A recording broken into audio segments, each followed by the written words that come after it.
Un gran saludo a todos, mi nombre es Dante Urbina, bueno, ustedes ya me conocen. Por esta coyuntura de la pandemia del coronavirus en mi país, Perú, se ha dado una circunstancia de cuarentena nacional y tengo entendido que en varias otras naciones del mundo está sucediendo lo mismo. En ese contexto, pues, en mi fanpage planteé una dinámica de que los seguidores pudieran hacerme todo un conjunto de preguntas bajo ciertos lineamientos y bueno, aprovechar entonces estos días para responder las mismas. Me parece una excelente oportunidad para poder interactuar y aprovechar el tiempo en cuestiones interesantes. He de decir que la cantidad de preguntas que vino me sorprendió, ¿no? He tenido que pulir y resumir bastante de las preguntas y me han quedado unas 100. 100 preguntas, son bastantes y todas ellas muy interesantes. De hecho hay preguntas también muy interesantes que lamentablemente han quedado por fuera. Cuando hice la publicación indiqué 3 reglas para las preguntas. La primera es que fuera sobre tópicos de economía, filosofía o teología. La segunda regla es que pues sean preguntas genuinas de las cuales se espera una respuesta, no que sean excusas como para iniciar un debate o preguntas de broma, ¿no? Finalmente, la tercera regla es que sean concretas, que no me envíen a comentar libros, documentales, videos enteros, artículos enteros, y también pues que no pidan desarrollar tópicos enteros que más bien ameritarían una conferencia. En general, las preguntas que se me han hecho han sido muy interesantes y la verdad que me siento bastante contento y hasta orgulloso de la calidad intelectual y humana de las personas que siguen mi página. Así que les agradezco y felicito mucho por ello. No obstante, como mencioné, por la cantidad he tenido que dejar fuera algunas. En gran parte porque no seguían la regla 3 de ser concretas. Por mencionarles algunos ejemplos. Por ahí alguien me pidió hacer una proyección de qué pasaría a nivel de geopolítica y de economía de acá a 5 o 10 años a partir de este problema de la pandemia coronavirus. Vamos, hacer una proyección a nivel mundial de toda esa estructura a 5 o 10 años es algo que no se puede abarcar en un pequeño video, si es que fuese factible hacerlo.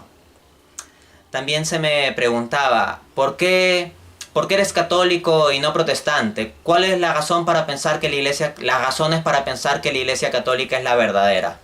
Vamos, sobre ese asunto voy a escribir un libro entero.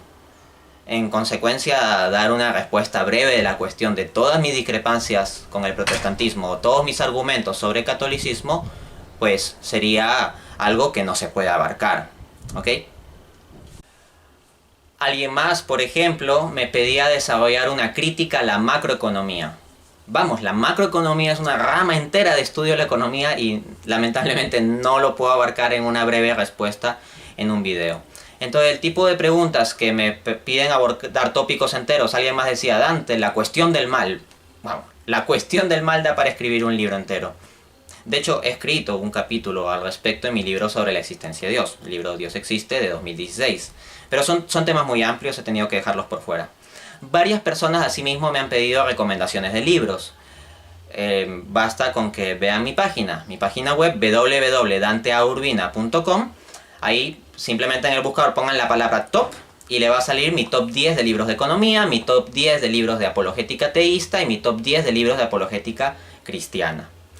Así que ahí pueden ya ver una referencia. He de precisar también en línea con la regla 1 que pues yo me ocupo de comentar sobre ideas o hechos. No estoy interesado en hablar sobre personas. En el sentido, preguntas sobre ¿qué opinas sobre tal persona o sobre tal otra persona? ¿Consideras que es un buen católico o cosas así? Incluso preguntas sobre el Papa mismo en cuanto persona no son cosas que me interesen comentar. Yo comento hechos o comento ideas, no sobre personas. Bien, dicho eso, pues vamos a entrar en materia. Como la cantidad de preguntas es tan enorme, me ha parecido bien agruparlas por tema y responderlas en videos sucesivos. Por lo tanto, esto va a estar constituido por 3 partes. La primera corresponde a las preguntas que me han hecho sobre temas de economía. La segunda será sobre las preguntas relacionadas a filosofía y teología. Finalmente, el tercer y último video será sobre un tópico que ha hecho su lugar especialmente dado el contexto actual, el coronavirus. Me han hecho varias preguntas sobre el coronavirus. Por supuesto, no en términos médicos, aunque por ahí alguien me preguntó una cosa de ese estilo y no es mi campo. Sino preguntas de economía o filosofía o teología en relación a la pandemia de coronavirus. Pero como son tantas preguntas, las he agrupado también para el final. Empezamos pues con las preguntas sobre economía porque hay mucho que abordar. Vamos a esto. A ver, primera pregunta. 1. ¿Qué te inspiró a estudiar economía? A mí me inspiró el deseo de construir un mundo mejor. Cuando estaba en cuarto de secundaria estudiaba el tema de la globalización en el colegio y me di cuenta que la fuerza fundamental que moldea más determinantemente la forma en que es nuestro mundo es la economía. Que la globalización principalmente tenía que ver con una interrelación y conexión de mercados, con relaciones económicas. Entonces me dije, si queremos cambiar el mundo, tenemos que conocer y dominar bien aquella herramienta que más determina cómo son las cosas en el mundo. Entonces me encontré que en la práctica de cómo se estructura la realidad, no la religión, no la política, no el derecho, sino la economía era lo que terminaba teniendo más fuerza, más peso. Entonces me dije, claro, si quiero cambiar el mundo, he de estudiar esto. Segunda pregunta. ¿Qué libros usabas en la universidad para estudiar microeconomía y macroeconomía? Voy a dar una referencia a libros de nivel básico, intermedio y avanzado que utilicé en la universidad. A ver, en el caso de microeconomía sería nivel básico el libro Economía de Paul Samuelson y William Nordhaus. A nivel intermedio, la microeconomía intermedia y aplicaciones de Walter Nicholson. Y a nivel avanzado, Microeconomic Analysis, análisis microeconómico de Hal Varian. En el caso de la macroeconomía sería, a nivel básico, el libro Macroeconomía de Mankiw. A nivel intermedio, el libro Macroeconomía de Dorbush y Stanley Fischer. Y a nivel avanzado, el libro Advanced Macroeconomics de David Romer.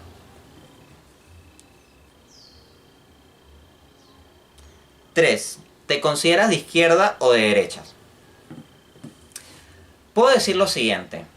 Bajo determinadas definiciones filosóficas o de filosofía política de la izquierda o la derecha, yo me podría considerar de ultraizquierda o de ultraderecha. Me explico. En términos de filosofía política, la distinción entre izquierda y derecha tiene que ver fundamentalmente con el statu quo. El statu quo es el sistema presente de cosas. El sistema actual, económico, político, social, etc. Entonces, tiene que ver con un orden establecido, en suma. La derecha se entendería en filosofía política como aquella postura que busca conservar el orden establecido, y la izquierda como aquella postura que busca subvertir o cambiar radicalmente el orden establecido.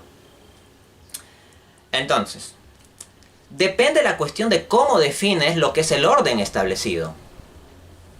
De este modo, si vemos el mundo actual, con su corrupción, con su injusticia, incluso si decimos que el avance de la ideología de género es parte de la estructura de nuestro mundo presente, entonces es parte del statu quo. Y si nos vamos a oponer a ello, nos estaríamos oponiendo a un orden establecido.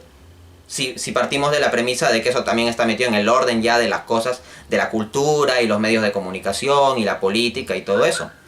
Entonces, desde esa perspectiva, si veo un orden establecido que en general, de base, sistemáticamente, es injusto, corrupto, arbitrario, inmoral, pues tengo que oponerme. Y eso me convertiría en alguien de ultraizquierda. Así, que me opondría fuertemente al orden establecido de cosas porque lo veo mal. Entonces, desde esa noción de orden establecido, me definiría como de ultraizquierda. Porque no veo un orden humano y cristiano en este mundo. hay que cambiarlo radicalmente. Por otra parte, si por orden establecido nos refiriésemos desde una perspectiva filosófico-teológica a el orden que originalmente Dios dio a la creación, cuando Dios dijo y vio que todo era bueno, pues claro que defiendo ese orden primario, ese orden primigenio, y desde esa perspectiva podríamos llamar cósmica, me podría definir como de ultraderecha, porque busco a fuerza conservar ese orden.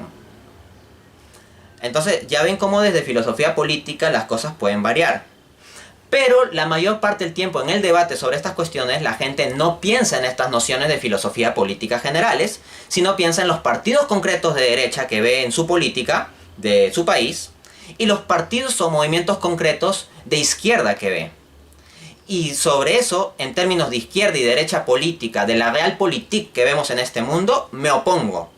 No veo movimientos de derecha o de izquierda que sean suficientemente coherentes con los valores humanos y cristianos que propugno.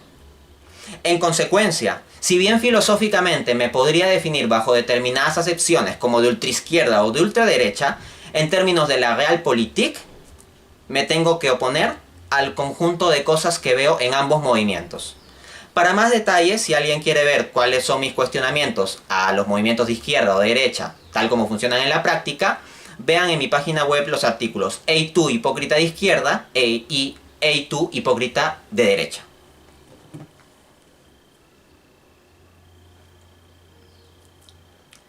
Cuatro. Si rechazas el liberalismo y el comunismo, ¿qué doctrina económica defiendes? Como queda claro de mi libro Economía para herejes, yo apuesto por un pluralismo epistémico que incluya una multidisciplinariedad y una transdisciplinariedad. ¿Qué quiere decir esto? Yo no me amarro a pensar que el liberalismo económico tiene que ser la panacea que resuelva todo.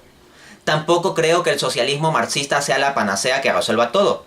Ni el keynesianismo, ni la visión de Schumpeter, ni la neuroeconomía. No hay ni una sola escuela de pensamiento económico a la cual yo me aferre más. Que me aferre de modo absoluto y cerrado. Precisamente lo que planteo es que un buen economista tiene que tener una visión amplia de las diferentes escuelas y visiones de pensamiento económico y construir una visión ordenada con base en ello. Ojo, pero esto no es un eclecticismo barato, sino que detrás de eso tiene que haber un fuerte marco transdisciplinar, un marco filosófico. Como ustedes saben, la filosofía atomista es lo que me da ese marco transdisciplinar. Pues bien, entonces yo en mi visión económica considero muchos paradigmas de economía. Considero aportes de la economía conductual, de la neuroeconomía, de la economía institucional, etc. Pero si tuviese que nombrar mis paradigmas favoritos, serían 1. El institucionalismo, 2. El post-keynesianismo, no confundan con el keynesianismo simple, y 3. La economía conductual.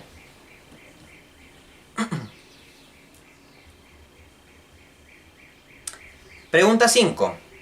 ¿Hay economistas que sean comunistas? Cuando me enseñaron economía me dijeron que el mercado se regula por sí mismo, como sostenía Smith, y que solo a veces necesita del Estado, como sostenía Keynes. A ver, sobre esta cuestión, tendríamos que definir qué es un economista comunista. Si por economista comunista entendemos un economista que siga el enfoque marxista, ciertamente los hay. No son muchos, pero los hay. En particular, cuando yo estudié mi maestría en economía en la Universidad Complutense de Madrid, uno de mis profesores del curso de Economía Mundial fue Xavier Arrizabalaga. Xavier Arrizabalaga es un economista marxista que ha escrito un libro titulado Capitalismo y Economía Mundial, que es un libro como de 800 páginas, muy bien escrito. De hecho, es el marxista de mayor nivel intelectual en persona que yo he podido conocer. Y le tengo un gran respeto intelectual. Discrepo de varias cosas que plantea el profesor Arrizabalaga en su libro. Y en ocasiones, en alguna de las clases, le hice algunas preguntas como con trampita, problemáticas. No obstante, como digo, tengo un gran respeto intelectual por el profesor. He de decir que en su libro el profesor se centra en las bases epistemológicas del marxismo y en la crítica marxista al capitalismo, pero no es tanto que desarrolle cómo debería ser una sociedad socialista o comunista. Entonces, si por economista comunista se entendiese alguno que plantease que debamos vivir en un sistema de sociedad socialista o comunista, sin propiedad privada, por ejemplo, un comunismo sin propiedad privada, sin Estado, etc. Hoy en día yo no conozco ningún economista académico de ese perfil. ¿Ok? Que pueda haber uno que otro propagandista político o filósofo puede ser, pero economista que piense en un sistema económico sin propiedad privada como el comunismo, no lo he visto.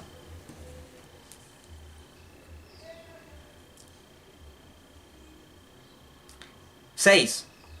¿Qué opinión tienes sobre la teoría subjetiva del valor y la teoría del valor-trabajo de Marx? Claro, la teoría del valor. A ver, en economía hay un debate entre la teoría subjetiva y la teoría objetiva del valor. La teoría subjetiva dice que el valor depende simplemente de la valoración que hacemos los consumidores o las personas particulares sobre los bienes. De este modo, un mismo bien tendría distintos valores dependiendo de la persona. Un vaso de agua para mí no tiene un valor extremo. Un vaso de agua para alguien que está a punto de morir de sed en el desierto tiene un valor gigantesco. Entonces ahí se habla del valor subjetivo. Luego, en cuanto a la teoría objetiva del valor, la versión más conocida es la teoría del valor-trabajo de Marx, ¿no? Que dice que el valor de las cosas depende del tiempo de trabajo social necesario para su producción. En mi caso, discrepo de ambas teorías. En el caso de la teoría subjetiva del valor, me parece que poner el valor meramente en la subjetividad de la persona genera una arbitrariedad sin base. Porque la valoración que nosotros realizamos de las cosas, si bien puede tener relación desde nuestra subjetividad, se relaciona con las características objetivas que tienen las cosas. En el ejemplo que puse, si el hombre del desierto tiene más valoración sobre un vaso de agua que yo en este momento, no es meramente por una preferencia subjetiva personal, sino también por las características objetivas que tiene el agua. En consecuencia hay una dimensión objetiva del valor. No niego que el valor tenga una dimensión subjetiva, pero critico de los subjetivistas el que quieran reducir el valor solo a esa dimensión. Más bien mi visión del valor es que el valor no es algo objetivo ni subjetivo, sino que el valor es una relación en economía. No hablo acá de ontología o algo así. En economía el valor es una relación entre las características objetivas de las cosas y lo que determinó tales características objetivas y la experiencia o proyección subjetiva de la persona. Es una relación. En cuanto a la teoría del valor-trabajo de Marx, también me parece errada. Por ejemplo, pensemos, una vivienda construida con ciertas características. Pensemos en un edificio de 5 pisos construido con ciertas características ingenieriles y con determinada fuerza de trabajo. Supongamos que exactamente ese mismo edificio se construye en otra zona. En la primera zona en que se construyó, con exactamente cierta cantidad de trabajo, digamos que se trata de una zona pobre. En la segunda zona en que se construyó ese edificio, supongamos que se trata de una zona pudiente, rica. Pero en ambos casos el edificio tiene la misma cantidad de trabajo social incorporado en su construcción. ¿Diremos que valen igual? No. Es absolutamente obvio que el edificio vale más cuando está ubicado en una mejor zona. Entonces vemos otros determinantes del valor aparte del trabajo social incorporado.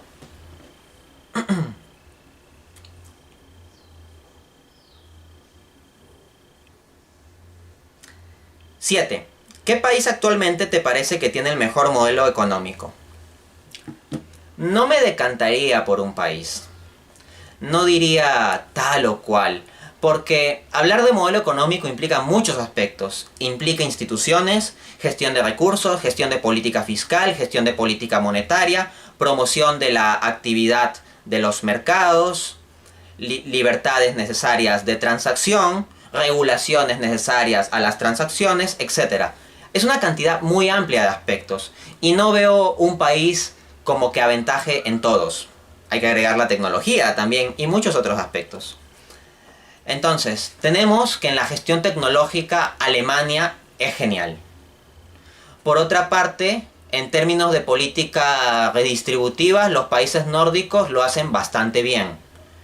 En términos de gestión exitosa de recursos naturales, pues bueno, tenemos de nuevo a países nórdicos como Noruega, que tiene un montón de petróleo y no tiene los mismos problemas que sí tiene, por ejemplo, Venezuela.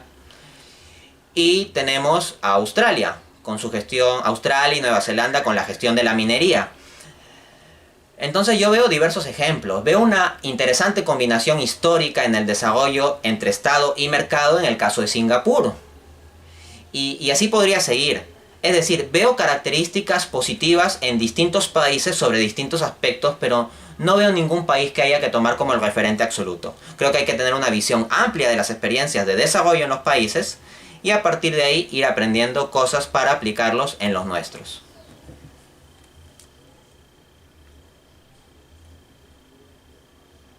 Pregunta 8. ¿Cuál es tu sistema económico favorito y cómo lo aplicarías al Perú? En línea con la pregunta anterior, pues no es que haya un país de referencia. Asimismo, no considero que haya una especie de modelo económico absoluto que haya que aplicar automáticamente a cualquier país.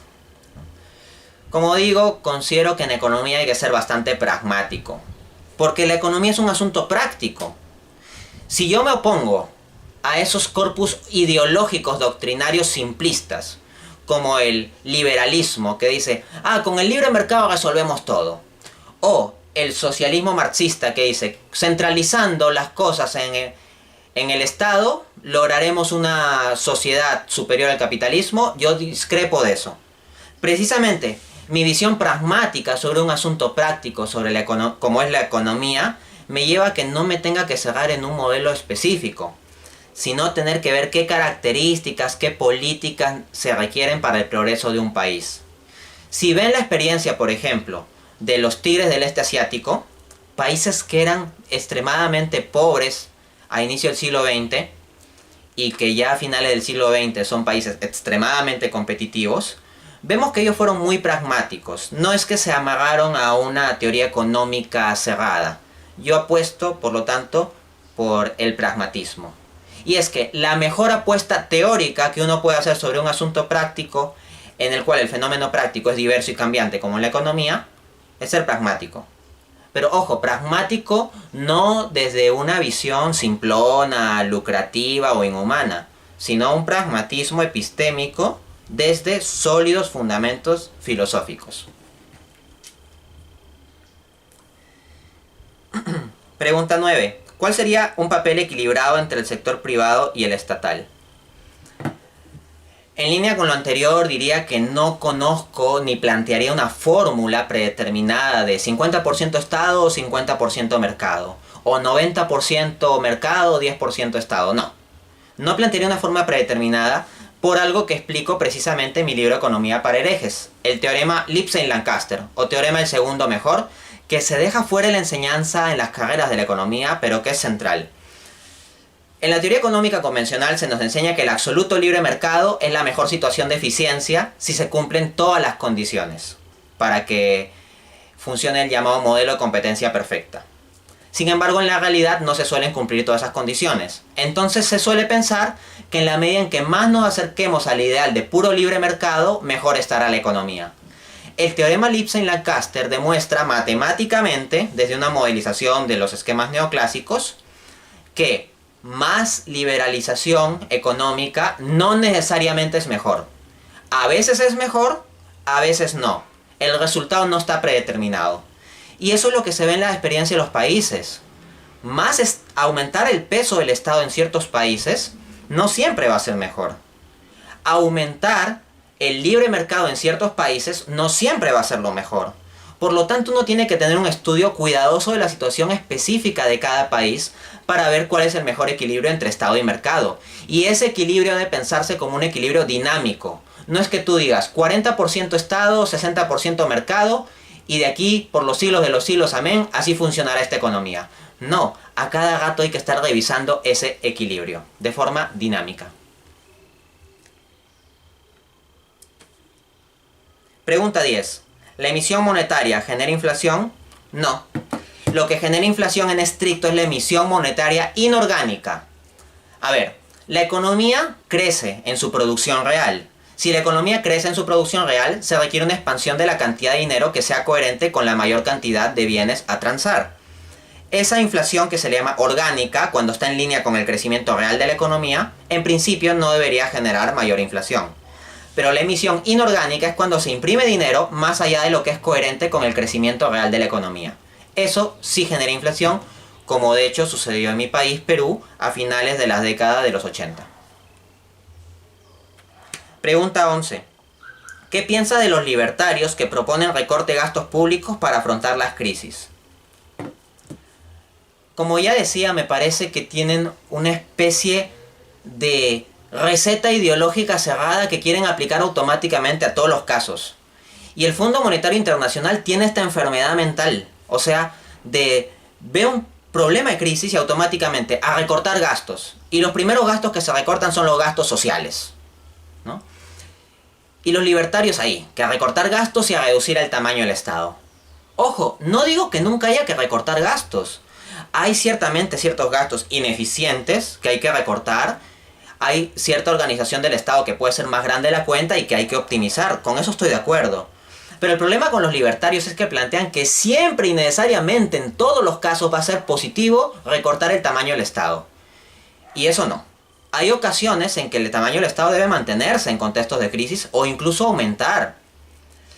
Me explayaría demasiado hablando sobre la cuestión del keynesianismo, la necesidad de políticas fiscales expansivas en época de crisis, pero desde ya es un tópico que cabe la pena mencionar.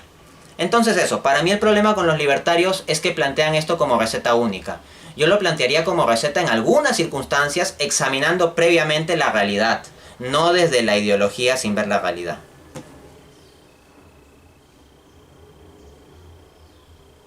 Pregunta 12. ¿Qué posición político-económica consideras mejor para la sociedad peruana? ¿Estatismo, miniarquismo o anarquismo libre mercado? Esta pregunta muestra cómo en nuestros esquemas mentales se nos ha cerrado a pensar en extremos. A ver, estatismo es como que el Estado controle la economía. Miniarquismo es solo que tenga el papel mínimo. Y anarquismo libre mercado es que el Estado no haga nada y que los agentes privados manejen todo. Pero hay más posibilidades que esas. Hay la posibilidad de un cierto peso del Estado que no sea el mínimo, sin que se caiga en el estatismo de que el Estado controle todo. Una natural complementación entre Estado y mercado, que es lo que se ha visto en las experiencias de desarrollo más exitosas de países. Como digo, investiguen por ejemplo el caso de los tigres del este asiático, especialmente Singapur, y van a encontrar esto. Entonces no considero que ninguna de esas opciones sea buena para el Perú. Lo que considero bueno para el Perú más bien es una buena interrelación entre Estado y mercado de forma dinámica, como he explicado. Si alguien quiere ver un desarrollo más específico, pues puede ver un video de una conferencia que di en un congreso de economía, de mi canal de YouTube, titulado Diversificación, propuesta heterodoxa para el desarrollo productivo del Perú.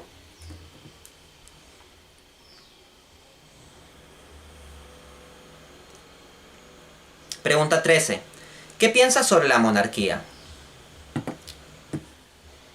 La monarquía consiste en concentrar el poder o la fuente de poder en una sola persona, el monarca. Ahora bien, si el monarca es alguien especialmente justo y especialmente sabio, una monarquía puede funcionar mejor que ciertas democracias. Pero hay un riesgo. ¿Qué pasa si no es un monarca justo o sabio? Puede haber alguien que sea un hombre bueno, pero que sea un inepto y de forma bien intencionada tome muchas políticas malas. O peor, alguien que sea un malvado y que sea inteligente y que de forma maliciosa y artera instaure una tiranía, que era lo que temía Aristóteles, que la monarquía degenere en tiranía. Entonces, diría que un sistema político es tan bueno como la calidad de los hombres que lo componen. En una monarquía el sistema será tan bueno dependiendo de quién sea el rey. Pero ojo, en la monarquía tenemos también el elemento común de que sea hereditaria. Ahora, ¿qué me asegura que el hijo del rey será un buen monarca? No lo sé. En principio se le dará una buena educación y se lo criará para que sea Un buen rey puede ser, pero nada nos asegura.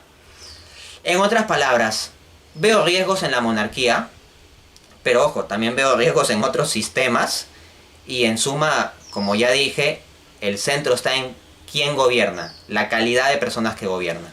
Eso hará mucho mejor o mucho peor a una posible monarquía.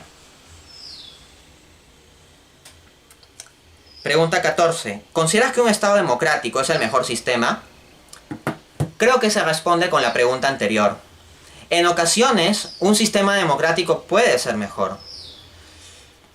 Por ejemplo, comparado con una monarquía en que se corre el riesgo de que un tirano centre todo el poder y abuse de ello, un sistema democrático donde hay contrapesos entre distintos poderes, poder judicial, poder legislativo, poder ejecutivo, y que nadie concentre todo el poder, pues sería en principio mejor.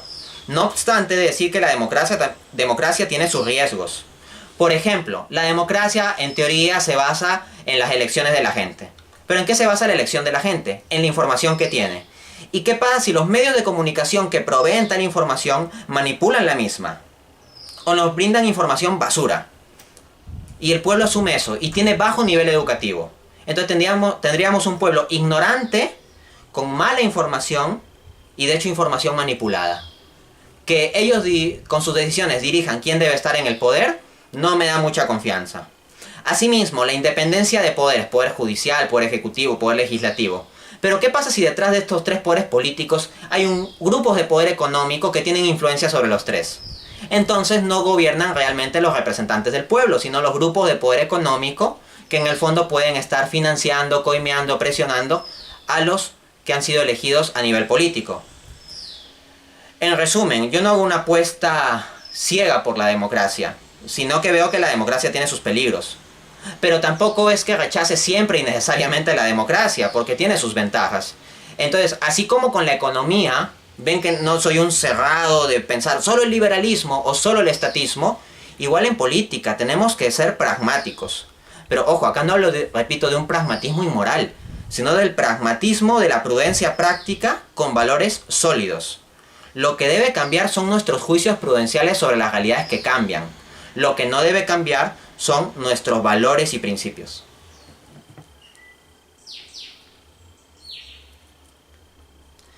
Pregunta 15. ¿Es viable el distributivismo chestertoniano? Como alternativa al capitalismo liberal y al comunismo marxista, Chesterton plantea el distributivismo, de acuerdo con el cual la propiedad de los medios de producción debería difundirse lo máximo posible. Chesterton ve que en el capitalismo liberal en la práctica, con esa guerra libre, en realidad los más fuertes terminan venciendo a los más débiles y concentran el poder, concentran los medios de producción. De hecho, Chesterton encontraba que más capitalismo terminaba llevando a menos capitalistas. O sea, una cantidad pequeña de personas concentrando los medios de producción. En el estatismo marxista, en cambio, ¿qué se hace? Que se le quita los medios de producción a todos los agentes privados, pero se le da esos medios al Estado. Entonces solo el Estado concentra todo. Lo que buscaba Chesterton era la desconcentración de los medios de producción. Que todas las personas podamos tener acceso a cierta propiedad productiva. Ojo, no digo un igualitarismo de repartir bienes de consumo, sino de que esté difundida la propiedad de medios de producción para que podamos trabajar y producir, no vivir de ociosos. El distributivismo chestertoniano me parece una visión genial. Me parece que está muy en línea con la doctrina social de la Iglesia. Lamentablemente, he de decir, en línea con lo que se me pregunta, que su viabilidad me parece muy cuestionable. Sus principios me parecen excelentes. Lamentablemente, el distributivismo es una propuesta demasiado buena para un mundo demasiado malo. Ese es el problema. El problema no es el distributivismo, el problema es el mundo malo que tenemos. ¿Por qué? Porque en la práctica, los grandes poderes financieros, políticos, económicos, más aún en un contexto de globalización donde las estructuras de dominación son internacionales, ¿permitirían una difusión amplia de la propiedad entre todas las personas? No lo creo. Lo combatirían con todas sus fuerzas y sería muy difícil. Y tendría que entrarse una lucha política muy dura. Y cuando digo muy dura, quiero que se entienda, muy dura, para subvertir esa situación. Y la verdad que el distributivismo creo que se puede aplicar bien en comunidades pequeñas en zonas rurales, relativamente aisladas de la globalización. Pero que se aplique a nivel global como sistema económico, si bien me gustaría, no lo veo viable dado los poderes enormes que se opondrían.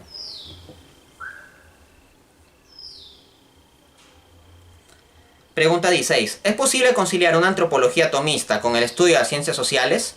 Ciertamente. Mi libro Economía para herejes creo que es una muestra de ello. Como desde una visión antropológica, donde uno entiende al hombre como una unidad sustancial de cuerpo y alma espiritual, con una dignidad trascendente, y al mismo tiempo con una materialidad real, con necesidades reales, uno puede construir una buena visión económica, combinando a su vez los aportes de la ciencia política, la sociología, el derecho, la antropología como ciencia social, etc.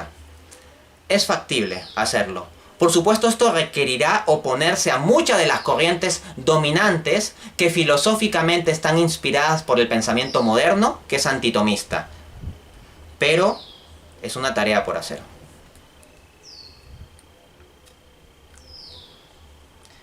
Pregunta 17. ¿Consideras correcto que alguien se lleve un ingreso por un título de propiedad sobre un bien que no se amortiza? Pienses en el alquiler de la tierra. La verdad no me siento muy cómodo con eso, con que claro, alguien simplemente por ser propietario de la tierra se lleve automáticamente un ingreso. Considero que en línea con la doctrina social de la Iglesia, pues la riqueza debe estar en relación con el trabajo. Si una persona ha trabajado y se ha hecho propietario de una tierra, ciertamente puede obtener ganancias económicas con esa tierra. Pero creo que la forma más legítima no sería como por alquileres, por meros alquileres. O sea, podría ser, pero no me siento tan cómodo con eso. Creo que una mejor forma sería con inversión. Por ejemplo, si yo soy propietario de una tierra y alguien quiere utilizar esa tierra para producir algún cultivo y venderlo en el mercado, y a mí me parece que es una buena opción y que económicamente puede rendir bien, yo puedo decirle, mira, seamos socios, yo pongo la tierra, tú me das tal porcentaje de tus ganancias y pues tú pon el trabajo y la organización y las ventas y obtendrás tal porcentaje. Y creo que ahí sería más razonable desde un esquema colaborativo en esta actividad de producir y vender, que uno entre como socio. Pero fíjense cómo uno entra como socio solidariamente, porque participaría de una parte de las ganancias. Y si no hay ganancias, pues bueno, si no hay ganancias, entonces no se cobra.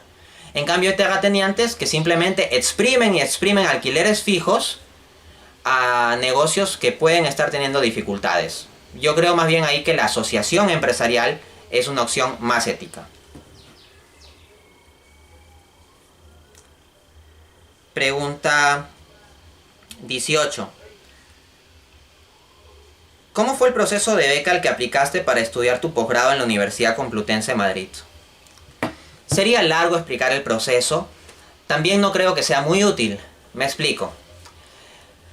Yo accedí a esta beca por medio de la llamada beca Presidente de la República, que se da a personas con insuficientes recursos económicos y alta excelencia académica. O al menos eso es lo que dice la ley de creación del programa. Es una institución de Perú, Pronavec. De hecho, esta institución hizo un reportaje sobre mi experiencia. El reportaje lo encuentran en la web con el título No hay éxito sin sacrificio. Ahora, el proceso tiene que ver, uno, con obtener una carta de aceptación de la universidad extranjera. O sea, yo tuve que escribir al director del programa de maestría de la Universidad Complutense de Madrid solicitando mi admisión al programa. Para ello, por supuesto, le tuve que adjuntar documentos y darle un listado de mis méritos intelectuales, académicos, laborales, etc. Eventualmente se me dio la carta de aceptación a la universidad y con eso puedo postular a la beca. Pero para la beca requería varios documentos. Cuando yo postulé tuve que juntar papeles, no sé, de antecedentes penales, policiales, judiciales, certificado domiciliario, certificado médico, una lista muy amplia de documentos. Tengo entendido que hoy en día la lista de documentos se ha reducido, cosa que está muy bien en cumplimiento de la ley de simplificación administrativa, o del principio de simplificación administrativa, mejor dicho, de la ley general sobre la administración pública. Luego de ese proceso de presentación de documentos, la institución hace un filtro, o sea, la institución de becas hace un filtro para ver si uno ha presentado válidamente todos los documentos necesarios. A quienes no hayan presentado válidamente, aunque sea un documento, lo descartan. En la segunda fase uno pasaría unas entrevistas personales. En esas entrevistas personales se te pregunta sobre tus perspectivas de por qué quieres esta maestría, qué piensas hacer allá, qué piensas hacer cuando vuelvas al Perú. Y en función de los puntajes que uno obtenga en la entrevista, junto con los puntajes de su expediente con sus méritos académicos acreditados en la primera fase, se hace como una especie de promedio y hacen un ranking de los becados. Se saca una lista oficial y una vez que saca la lista oficial uno tiene que ir a tramitar la visa de estudios, a hacer creaciones de cuentas bancarias y procedimientos similares. He explicado un poco esto para que sirva de orientación a alguno de ustedes que me escucha y que pueda tener la posibilidad de estudiar en el extranjero. Les recomendaría mucho eso. Hagan el esfuerzo. Si son jóvenes de insuficientes recursos, y por insuficientes recursos no entiendan solo bajos recursos la persona que viva en un pueblo joven, en unas esteras, no. Insuficiente significa que no puedas cubrir con los recursos de tu familia la totalidad del gasto del estudio posgrado. Así que varios de ustedes podrían postular, pero requieren haber sido, al menos de acuerdo a las condiciones actuales y hasta donde sé, tercio superior de su carrera, durante todos los ciclos de estudio. Si han fallado uno, hasta donde tengo entendido, te descartan. Entonces sí tienen que ser cuidadosos con eso. Si quieren postular a la misma beca que yo, beca Presidente de la República, que es la beca posgrado del PRONAVEC, vayan a la página web de esta institución de Perú, porque es beca para peruanos. Vayan a la página web, revisen bien los requisitos, ven si pueden cumplirlos, y los que les falten cumplir y pueden completarlos en este tiempo que queda, complétenlos. Y vayan y hagan una maestría en el extranjero, 1 año, 2 años, y después vuelvan al país y aporten cosas buenas.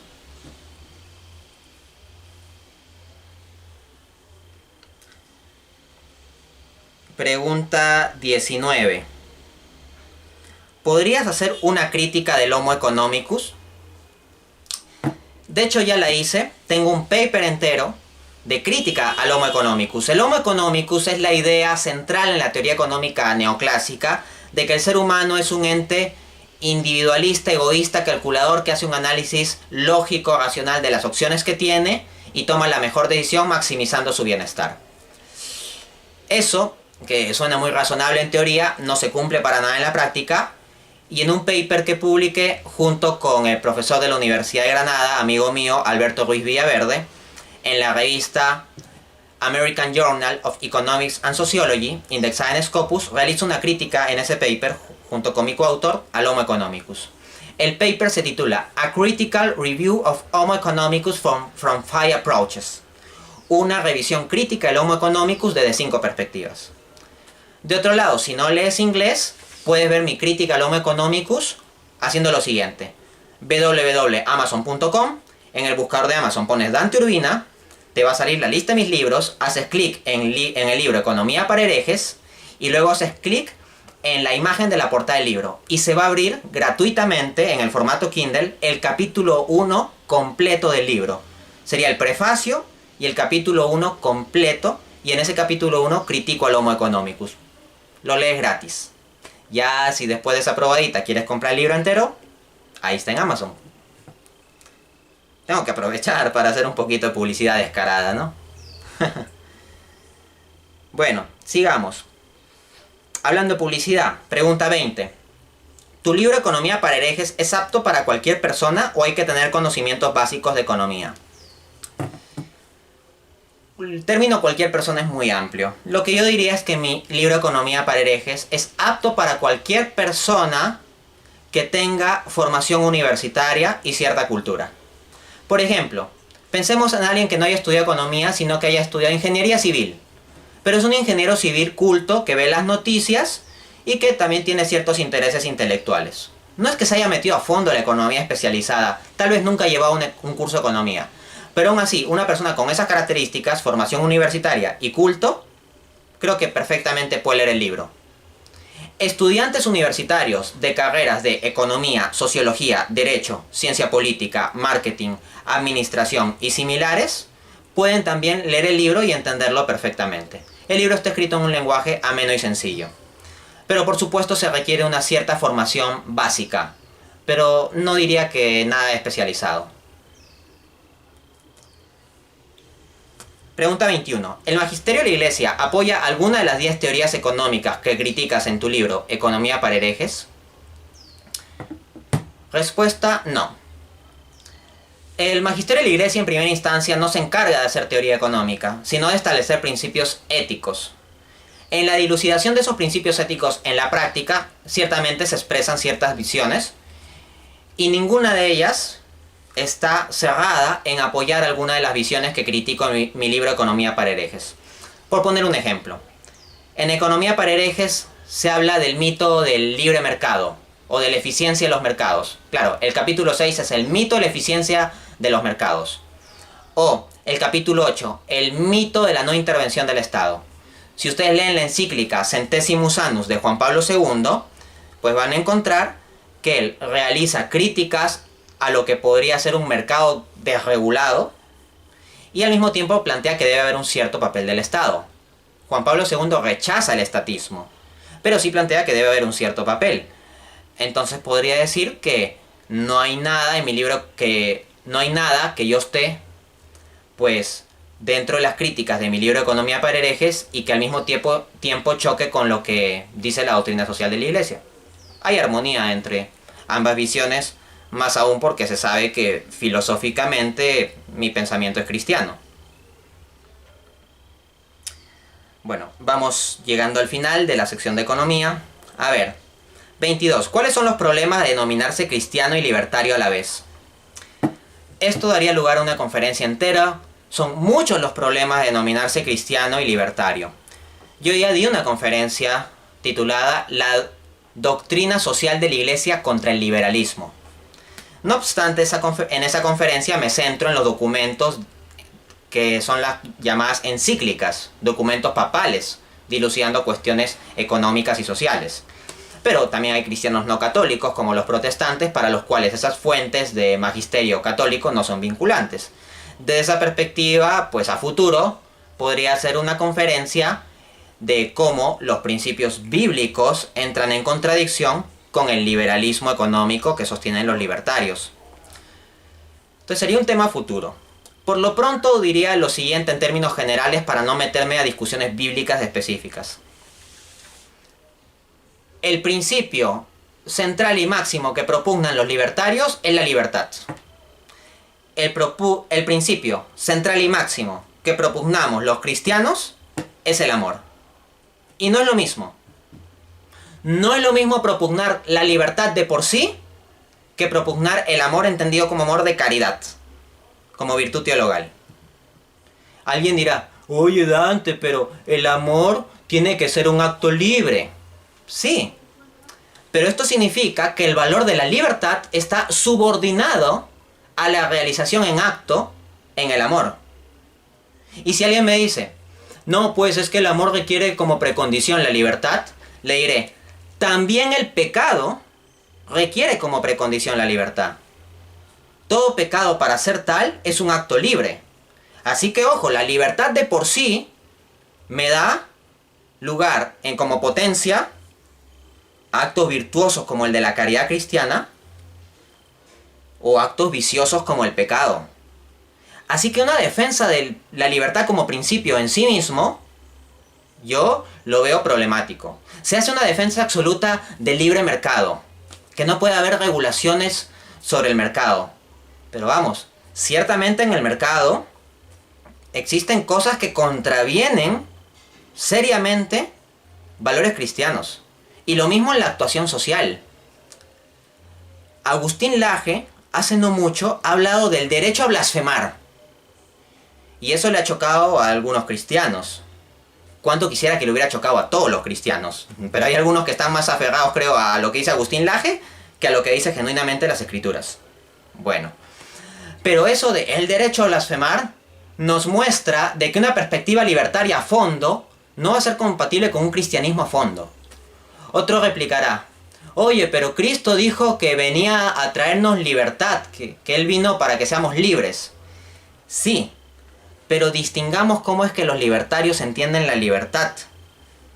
Cuando Cristo nos habla de ser libres, nos habla de una liberación en acto, viviendo conforme a la verdad. No cualquier libertad de las posibilidades, sino una libertad de realización en una posibilidad concreta, el orden de la verdad y la caridad, no de la libertad en sí misma, sino bajo esa realización. En cambio, ¿cómo entienden los libertarios la libertad?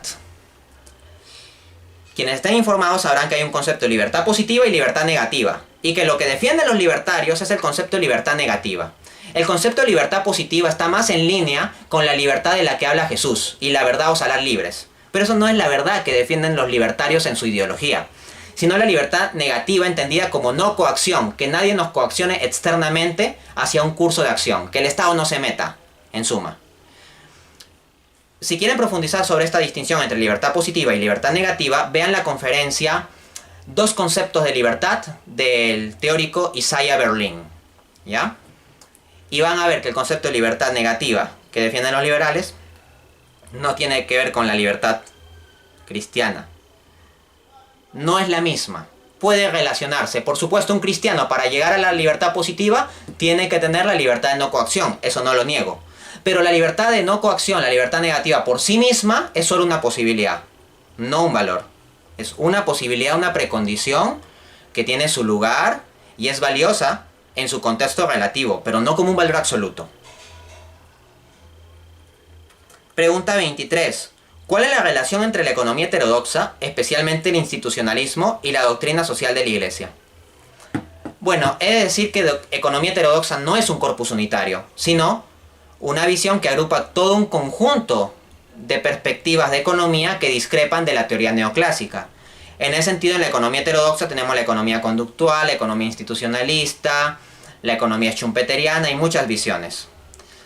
De entre esas visiones hay algunas que tendrán puntos más acorde, otros no tan acordes con la doctrina social de la Iglesia. Por ejemplo, el marxismo estaría dentro de las escuelas heterodoxas y no es acorde a la doctrina social de la Iglesia. En el caso del institucionalismo, que es mi enfoque economía favorito, me parece que sí es bastante acorde con la doctrina social de la Iglesia. Si ustedes leen el libro La sociedad opulenta de John Kenneth Galbraith, que es uno de los mejores autores institucionalistas, van a encontrar que muchas de las cosas que dice y propone están en bastante consonancia con la doctrina social de la Iglesia. Entonces hay que considerar eso, la pluralidad de autores y de posibilidades. A ver, vamos ya por las tres últimas. Pregunta 24. ¿Qué libros nos recomendarías con respecto a economía que tengan relación con la doctrina social de la Iglesia? Aparte del de John Kenneth Galbraith que ya mencioné, ojo, la relación no es explícita, es implícita. También les mencionaría el libro Lo pequeño es hermoso de Ernst Schumacher, que está en el puesto número 1 de mi top 10 de libros de economía. Pregunta 25. ¿Por qué el marxismo es incompatible con el cristianismo? Di una conferencia titulada La doctrina social de la Iglesia contra el marxismo. La encuentran en mi canal de YouTube. El principio básico, que creo que vale para todo el cristianismo, es: el marxismo es una visión materialista del hombre, reduccionista, destruye la individualidad poniéndolo simplemente como parte de una clase social, y asimismo niega la instancia trascendente del hombre, diciendo que es pura materia o que las dimensiones como la religión, la filosofía o el derecho no son más que consecuencia de las relaciones materiales de producción. Ese reduccionismo es incompatible con la verdad cristiana sobre el hombre. Asimismo, la apuesta marxista por la violencia como medio para revolución social contraviene claramente lo dicho por Cristo, que cuando uno de los apóstoles cogió una espada para defenderlo y cortó la oreja del criado del sumo sacerdote, ¿qué dijo Jesús? Quien a espada mata, a espada morirá. Jesús no dijo, viva la libre portación de armas, ¿no? Jesús dijo, quien a espada mata, a espada morirá.